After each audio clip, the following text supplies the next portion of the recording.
Dr. Khalid doesn't need really an introduction, but maybe for the younger generation that didn't see him all over the place in Cairo for years. Dr. Ikram has been associated with Egypt's economic development for almost 40 years now. He was the director of the World Bank's department, or Egypt's department at the World Bank.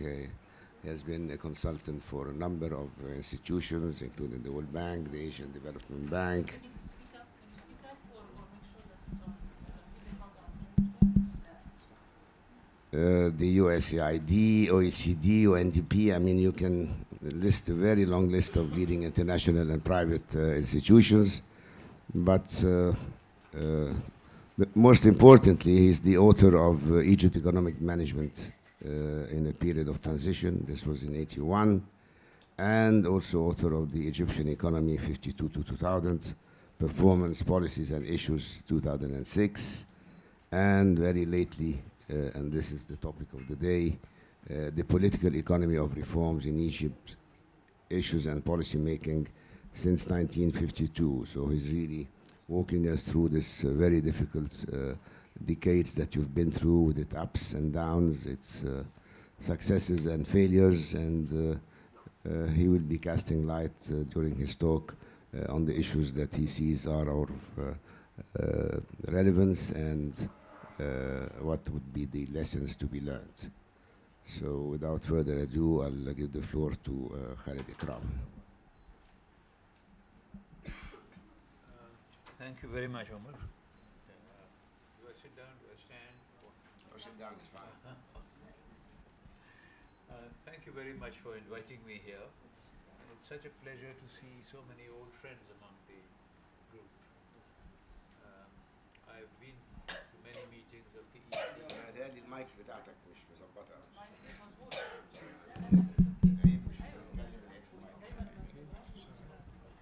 Thank you very much for inviting me here. That's an Egyptian trait. Thank you very much for inviting me here. I've been to several meetings. I've been to several meetings of the ECES, but of course that was in your former quarters. And today I was seeing the view from Dr. Agla's office, and I must say I envied it very much, because as she pointed out, on the one side you could see the old Cairo, and on the other side you could see the new Cairo, and the whole point of economic reform is to move from one position to the other.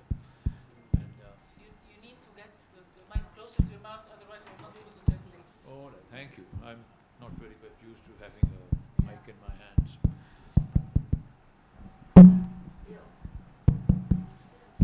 I think the problem is not with the mic, the problem is with me. Trying to avoid saying that. Let me begin with repeating a question to you that has been posed to me for almost 40 years. And it's goes something as follows. Egypt possesses an abundance of resources. Oil and gas deposits, fertile agriculture, hard-working labor force, long tradition of learning, a huge diaspora that sends back enormous amounts of money to Egypt, hundreds if not thousands of tourism sites, and so on and so on. And yet there's a feeling that Egypt has performed, the Egyptian economy has performed much less well than those of other countries, and may not even be doing what is necessary for Egypt itself. Is this true? And if so, why? And what can one do about it? Or what should one do about it? Now, of course, these are very large large questions, and the answers of to them could take weeks. Don't worry, I have no intention of boring you for weeks. What I'm trying to do is to produce a sketch of an answer which would provide a framework for thinking about these issues. And then I would very much like to get your thoughts on these issues too. So what I intend to do is the following. First, I want to look at some salient points of Egypt's economic performance in the last 50 years so that it will iron out the fluctuations that every economy is subject to. And I want to compare this with the performance of some fast-growing countries to see how Egypt stacks up against them. I mean, Egypt has all these assets. How does it stack up against countries which have zero assets almost? Then I want to take a quick look at what I would regard as Egypt's key strategic aims, and how does Egypt's performance stack up against these. Then third, I want to describe what the political economy literature says about why this has happened. And finally, I just want to say a few points on what reforms or what kind of reforms would best help Egypt in the present situation. Now, I realize this is a large agenda, and I realize that at times one will feel that one is galloping through the answers. And so please indulge me because I don't have time to do more than that. I've written much of this in the book that Omar has in front of him, The Political Economy of Reforms in Egypt, which was published by the AUC Press only, 6 months ago or so. Okay, but the first thing I want to emphasize to Egypt's policymakers and to the Egypt's intelligentsia sitting over here is that reform is urgent. The need for Egypt to accelerate the pace of its GDP growth is urgent. And why is it urgent? Principally because Egypt's demographic dynamics don't permit any alternative. I mean, every year, Egypt adds a New Zealand or an Ireland to its population. Every 2 years it does this. Every 3 years, it adds a Denmark or a Finland. Every 4 years, it adds an Israel or a Switzerland. And every 5 years, it adds a Sweden or a Portugal. So while it adds the populations of these countries, it does not add their capital assets or their productivity or their governance or their institutions or anything. So the burden on the economy is increasing, and it's increasing very rapidly and spectacularly. But what we want to do is to see how the response increases in a commensurate measure so that the country is not overburdened by it. Let's first take a quick look at how the Egyptian economy has performed over the last 50 years.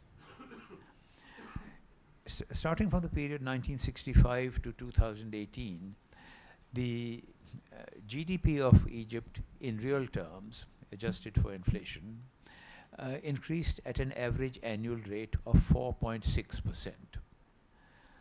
The average growth of the East Asian countries, by which I mean China, South Korea, Taiwan, Hong Kong, Singapore, their average rate of growth was between 8.5 and 9% a year, and China has frequently touched 10% a year. I mean, all this is in real terms. And the difference is huge. The compound interest growth makes a huge difference. $1 growing at 4.6% a year, after 53 years becomes $10. $1 growing at 9% a year, after 53 years becomes $85. So that shows you what an accelerated growth rate that's sustained can do. The difference between 9 and 4.5 might say, okay, you know, it's only double. It isn't. It becomes 9 times as much. So what we want to do is to try to see how we can get Egypt on a growth path that is closer to the 9% rather than this. Now, let's step behind this and say, why was this difference in the growth rate? What did the East Asians do that was different from what Egypt has done? again, to oversimplify or to simplify this, the response a little bit, but not too much. One can say that growth rates are driven by two main elements.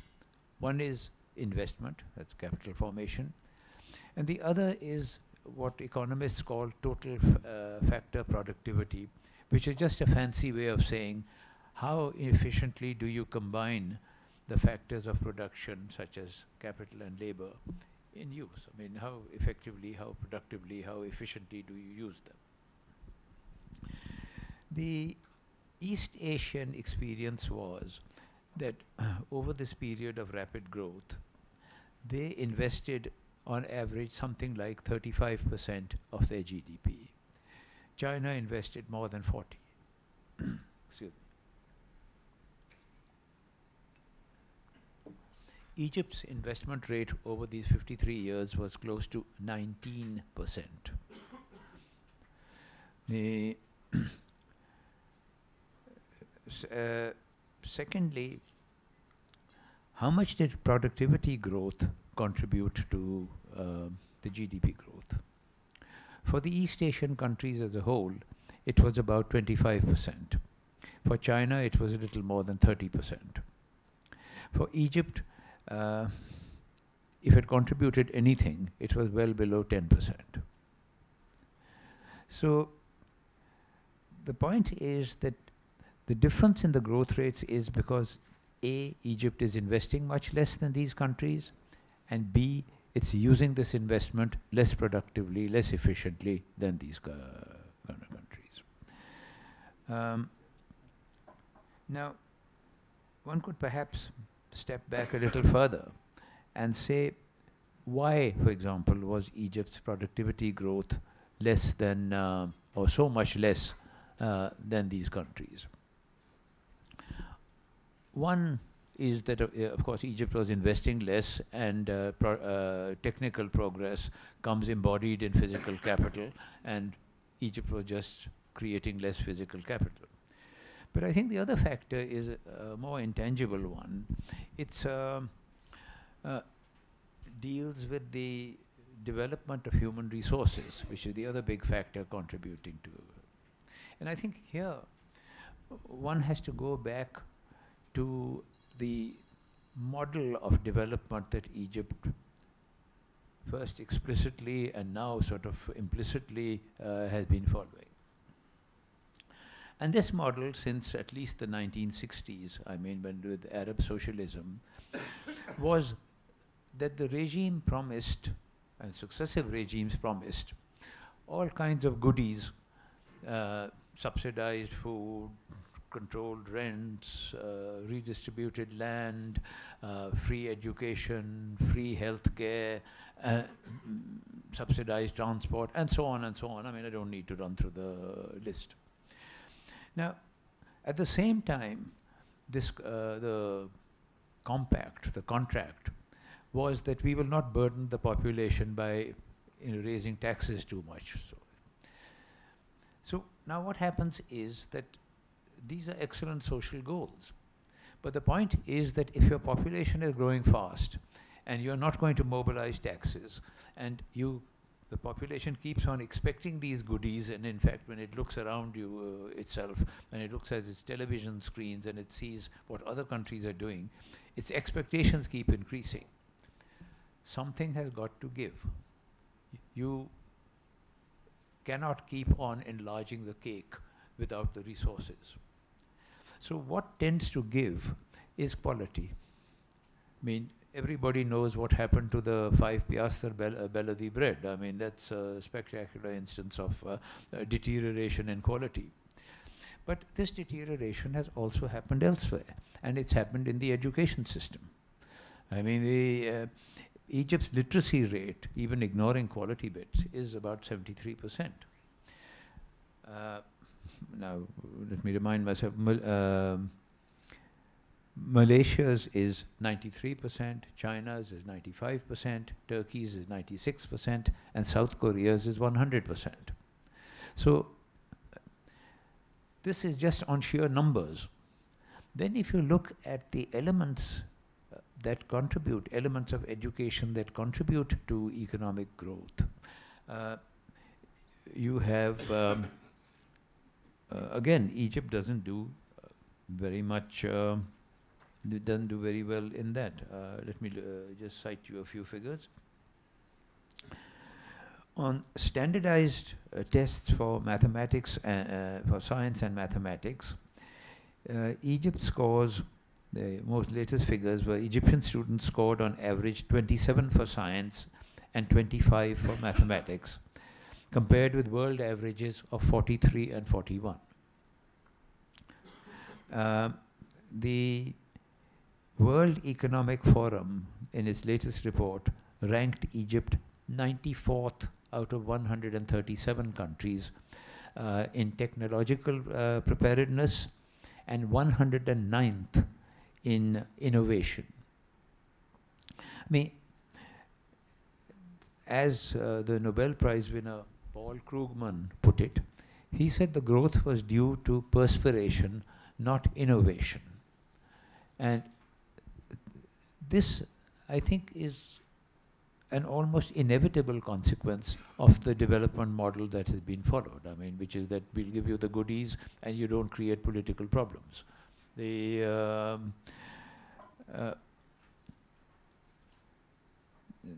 when I was here as the World Bank's director, we used to have meetings of the donors, and there some of the ambassadors, I mean, who of course would not wish to be identified, put the political problem, the political economy problem rather bluntly.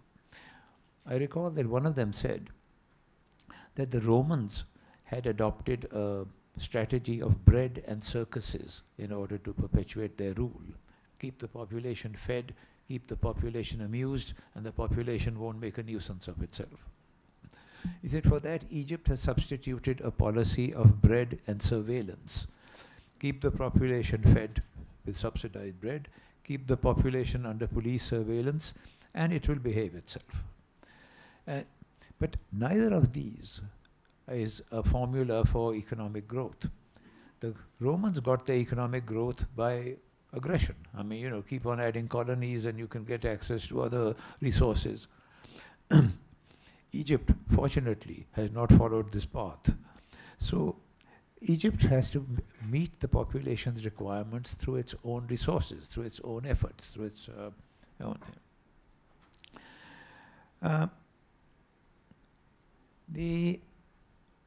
You can see this lack of productivity growth in another spectacular manner. Out of every $100 of world exports in 1950, Egypt's share was $1. In 1965, out of every $100 of world growth, Egypt's share was 37 cents. In 2018, out of every $100 of world exports, Egypt's share is 13 cents. So you can see the steady loss of market share, this huge loss of market share over this period that we've been looking at.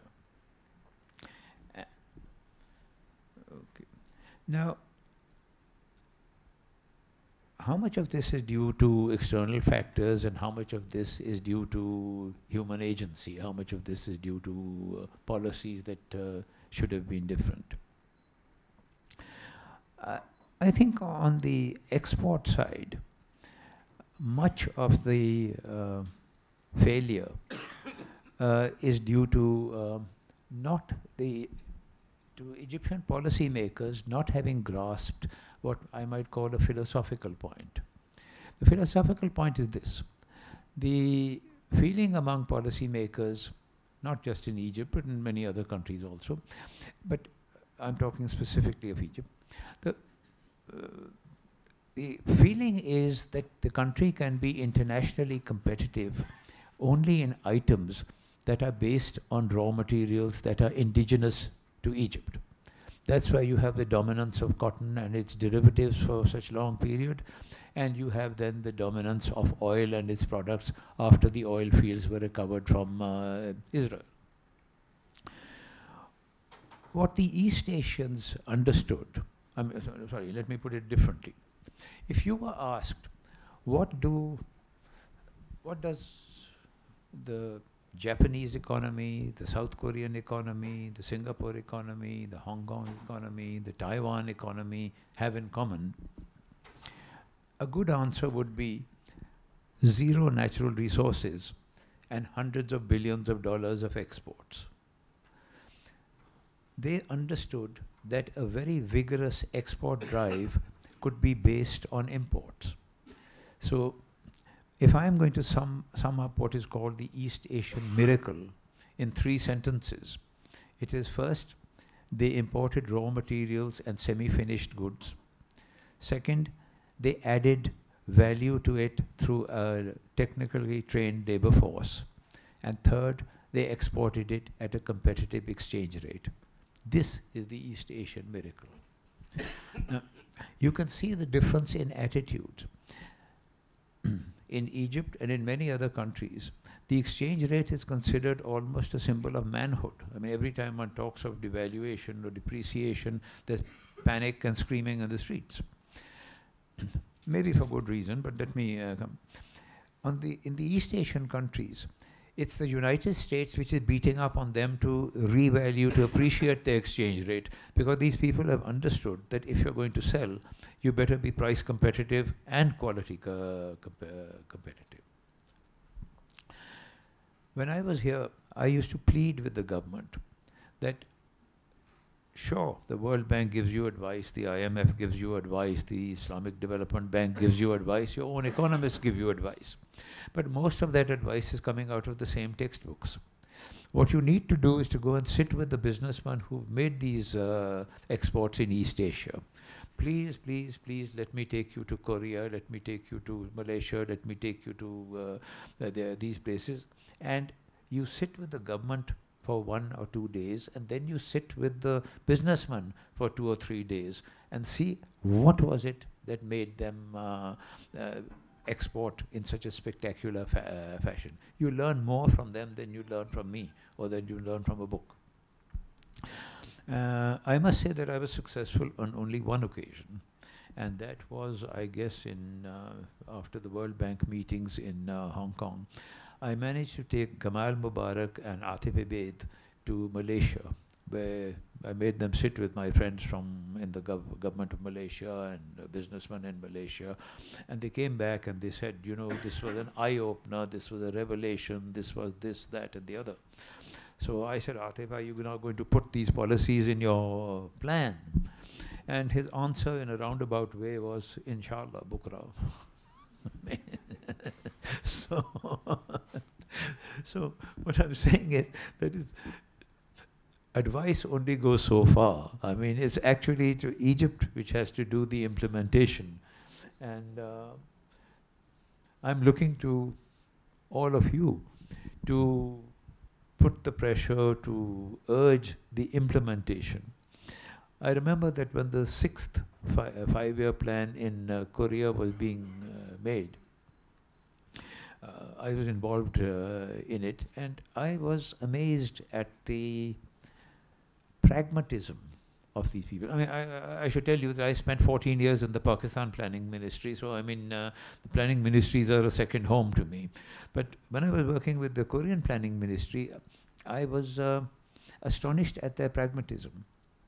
For example, one of the things I said to them was that this is the plan in which you have to understand that the private sector has become enormously huge, and that globalization and privatization are going to change the ways that you plan. You can't simply say to the private sector, export X billion dollars or make commodity Y, or do something Z. You have to get their input to see what is feasible. And of course, you can take it with a pinch of salt, because the private sector is going to ask for concessions and going to say, you know, this policy is intrusive and this is that. But you can acquire a balance, but you need a dialogue. So they said, well, specifically, what do you want us to do? So I said, specifically, what I want you to do is the following. Your plan is made by 32 committees.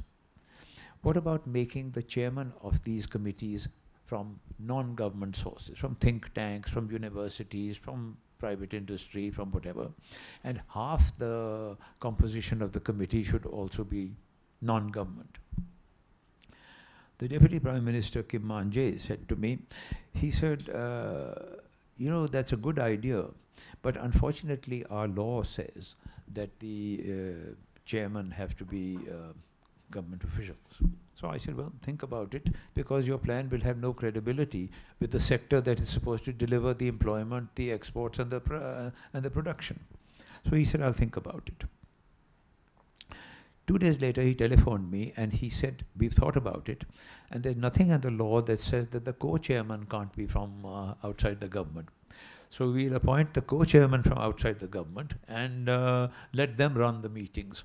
And Parliament and so on, I mean, we'll see that the government is represented and the private sector is represented. And that's what they proceeded to do. Now, this was a government official willingly giving up half his power in order to achieve the goal, which he realized would not be achieved if he stuck to the old system. Let me give you another example of pragmatism. At that time, there was a lot of talk about possible reunification between North Korea and South Korea. And you can understand what an emotional subject this was, with families split across the border, with constant military incursions, with this, that, and the other. And they had their equivalent of the ECES, which is actually the Korean Development Institute, and then they had the Ministry for Reunification, and they had the Planning Ministry, sort of former committee, and they invited me to these meetings. I was visiting Korea at that time, and because I don't know any Korean, I mean, they would conduct these meetings in English.